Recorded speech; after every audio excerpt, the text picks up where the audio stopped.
আর আপনি আমার এখন ভয় দেখাচ্ছেন মামলা ও ছাতা তো আমি গলিয়ে খেয়ে ফেলবো।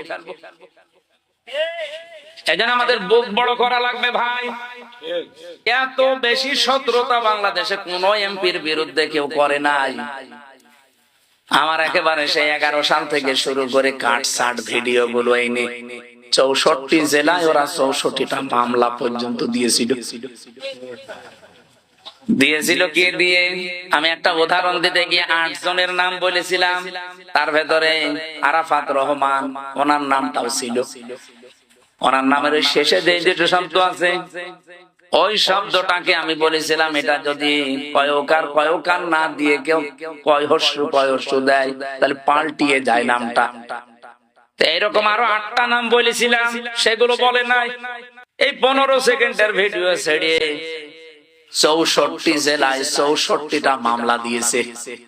ওরা মনে করেছিল মামলা দিলে মনে হয় এ বসে যাবে। আরে ভাই, আমি তো আয়না ঘরে থাকা মানুষ। জেল তো আমার কাছে শ্বশুর বাড়ি মনে হয়। আয়না ঘরে থেকে আমি ফাঁসির কন্ডেম সেলের ভেতরে ছিলাম 3 বছর খেয়ে না খেয়ে। আমি ঝুলেছিলাম প্রায় 11 ঘন্টা, মাথা নিচের দিকে পা উপরের দিকে দিয়ে। মাওলানা আব্দুল হাই সাইফুল্লাহ ভাই আমার বড় ভাই, আমি চাই আমাদের বুক যেন এরকম বড় হয় নবীদের মতো। প্রতিটি নবীর বুক ছিল বড়, তার মানে বুকের ভেতরে সাহস ছিল আর পেট ছিল একেবারে ছোট।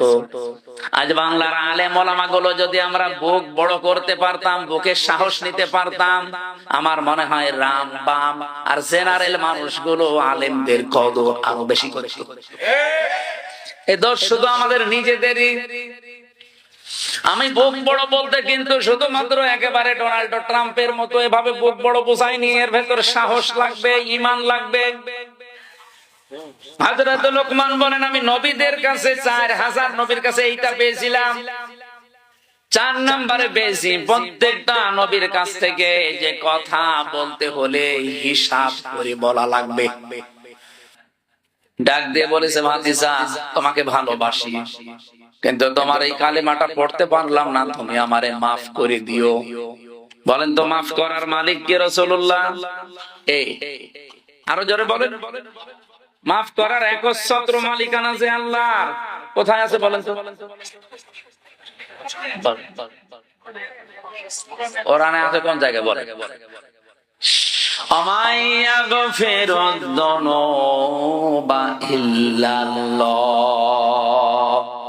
সূরা আলে ইমরানের ভেতরটা মাঝে আছে, রব্বুল আলামিন জানিয়েছেন মাফ করতে পারে গুনাহ শুধুমাত্র আল্লাহ ছাড়া মাফ করার ক্ষমতা কারো নেই। হ্যাঁ, যদি আপনি হক বলে ইবাদত নষ্ট করেন, এটা আবার আল্লাহর নাম, এটা বান্দার। আপনি কোন বৈধ কাজ করা লাগবে, এই জায়গায় যদি ঘুষ নিয়ে থাকেন, আপনি বান্দার হক নষ্ট করেছেন। এই হকটা দুনিয়ায় থাকতে হয় ফেরত দিয়ে যাবেন, নাই কিয়ামতের দিন নেকি দিয়ে ফেরত দেওয়া লাগবে, এরপরে মাফ হবে। আল্লাহর সাথে যে অধিকার গুলো, এগুলো আল্লাহ মাফ না করলে পৃথিবীর কারো বাবারও ক্ষমতা নেই মাফ করার।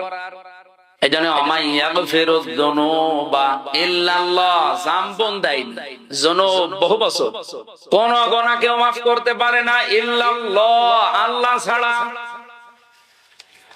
এই লোকটা যখন ডাক দিয়েছে, ভাতিজা মাফ করে দিও নবীজিকে, সঙ্গে সঙ্গে কোরআনে কারিমের আয়াত নাযিল করে আল্লাহ সতর্ক বাণী দিয়েছেন, ইন্নাকা লা তাহদি মান আহবাবতা ওয়ালাকিন্নাল্লাহা ইয়াহদি মান ইয়াশা ওয়া হুয়া আ'লামু বিল মুহতাদিন।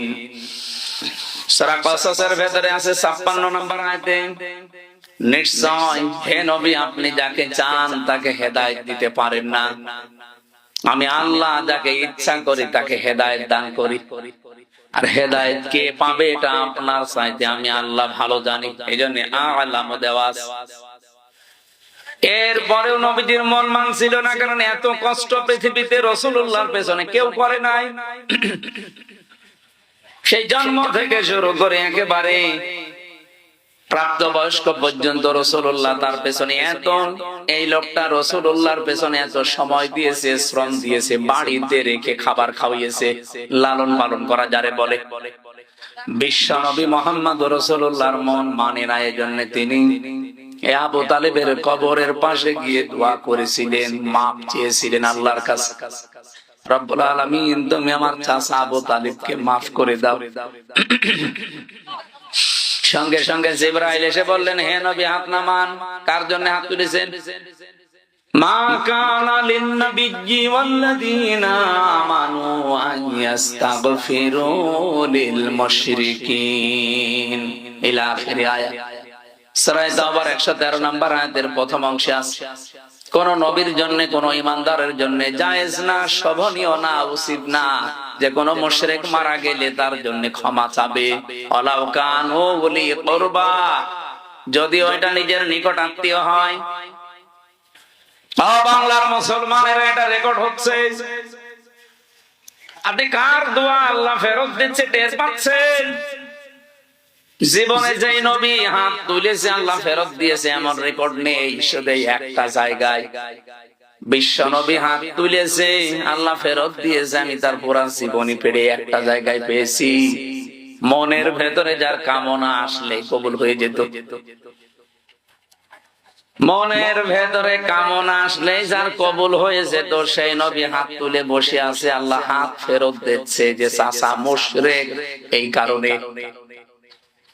অথচ বাংলাদেশে আমরা দেখি অনেক মুশরিক একেবারে টাটকা মরে যায়, আর আমরা দোয়া করে জান্নাতে দিয়ে আসি, মনে হয় যে আমরা কন্ট্রাক্টরি নিয়েছি। জান্নাত তো আমাদের বাবার নাকি? আমাদের বাবা। এই ধোকার ভেতরে আছেন আপনারা, আর আমরাও ধোকা দিচ্ছি। নবীজির মতো মানুষ যদি দোয়া করে দোয়া আল্লাহ ফেরত দেয় যে কবুল হবে না, চাচা মুশরিক, আপনার আত্মীয়তাতে কি হয়েছে? কোন কোন চিন্তায় আছেন আপনি নিজেকে প্রশ্ন করেন। এত ভালোবাসা মহব্বত দেখিয়ে লোকটা মাপ পায়নি, শুধুমাত্র তার জীবনে অনুসরণ ছিল না রাসূলুল্লাহর। আল্লাহ পাক এজন্য সূরা আলে ইমরানের 31 নম্বর আয়াতে জানিয়েছেন, যদি আল্লাহকে ভালোবাসি এ কথা প্রমাণ দিতে চাও, আমার রাসূলুল্লাহকে অনুসরণ করার মাধ্যমে দাও।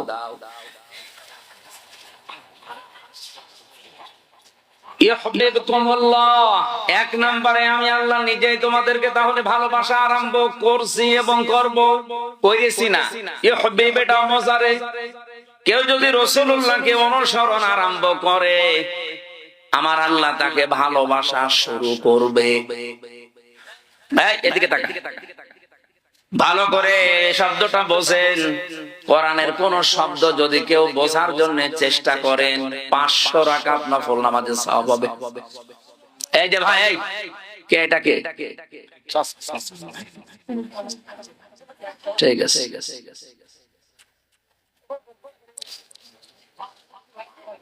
আল্লাহ পাক বলেন, আমি যদি কাউকে ভালোবাসা আরম্ভ করি, কয়েকটা পুরস্কার তাকে দেই। ওয়াগফির লাকুম যুনুবাকুম আল্লাহু গফুরুর রহিম। এক নম্বরে আমি আল্লাহ নিজে তাকে মাফ করে দিচ্ছি এবং দেব।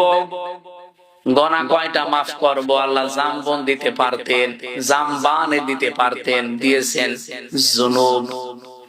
একটা গোনাও তার বাকি থাকবে না।